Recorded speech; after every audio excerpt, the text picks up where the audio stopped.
CNN-IBN has accessed a copy of the post-mortem done on the murdered Deputy SP of Uttar Pradesh Zia-ul-Haq. That report counters the UP Police's claim that the officer was not assaulted physically. The post-mortem report shows deep wounds inflicted on the Deputy SP before being shot. It also shows deep wounds on his eyebrows, fingers and ears. The UP ADG Law and Order Arun Kumar had said yesterday that there was no concrete evidence to show that the policeman was beaten up before being killed. His wife, Dr. Parveen, though, had contended that her husband was shot multiple times and beaten before being killed. Bhupendra Chaubey is joining us live from outside Akhilesh Yadav's residence for more on this big news. Bhupen, this completely vindicates what the family has been maintaining so long, that the policeman was beaten up and was not caught in the crossfire as was being claimed. What this really shows is that at a very large scale, there is an attempt being made to somehow suppress the facts the way they stand and create a completely different spin to the actual sequence of events. This is the post-mortem report which has been exclusively accessed by CNN-IBN, and this post-mortem report makes it absolutely clear that the Deputy Superintendent of Police, Zia-ul-Haq, was brutally beaten up before being killed.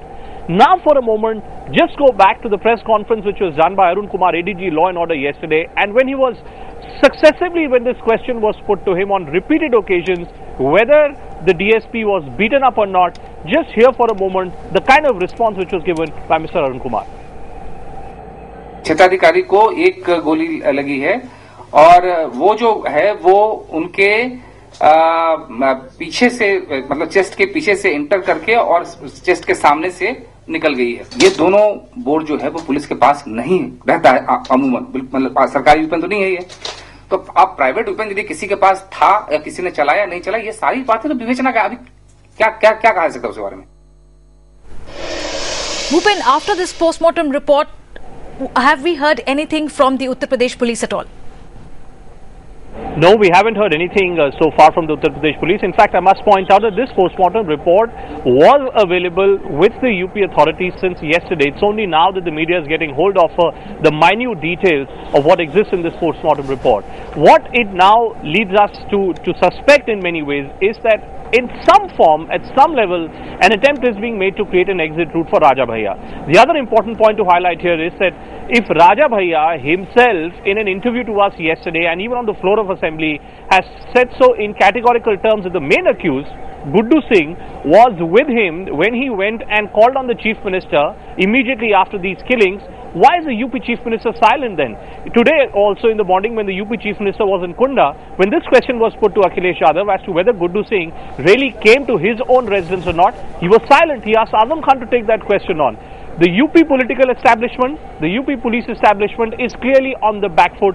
An attempt is for sure being made to try and somehow create this impression that the truth is not what is being made out to be. Bhupen, just for those of us outside Uttar Pradesh, help us understand this case a little better. This policeman had gone to stop some clashes that were taking place locally, clashes in which a village head was killed, but this policeman ended up being killed and the police have been maintaining that he was caught in the crossfire. There are two versions which we've got so far, Ananya. There is one version which has been put out by the UP police. There is one version which is being given by the alleged main conspirator in this case, Raja Bhaiya. We've heard from Arun Kumar, ADG Law and Order, who has said that investigations are going on, and he's given details of a bullet which was allegedly fired from the backside, which pierced through the chest of this DSP and ended up, according to Arun Kumar, disappearing somewhere because they've not got hold of that bullet which ultimately ended up taking the life of the DSP. Raja Bhaiya, on the other hand, maintains that what was happening there on the ground was that there was a drunken brawl which was taking place between two groups, and it was in course of this drunken brawl that there was a crossfire which took place between the two sides, which ended up taking the lives of the Gram Pradhan, his own relative, and then the other side fired, and therefore the life of the Deputy Superintendent of Police Zia-ul-Haq was also taken. But then Arun Kumar, the ADG Law and Order here, also says that the Deputy Superintendent of Police ultimately ended up running away from the mob, and when he was running away from the mob, he ended up injuring himself. That's on the basis of preliminary investigations. The question is that if the post-mortem report itself shows such deep wounds on the eyebrows, on the fingers, on the hands, on the legs. Why is this fact being completely overruled? Why is this fact not being looked into? Who are the people, for instance, who could be held responsible for beating up this Deputy Superintendent of Police black and blue? So far, you've seen two key arrests of Rajiv Singh and Guddu Singh. According to the police, both these individuals are supposed to be close to Raja Bhaiya.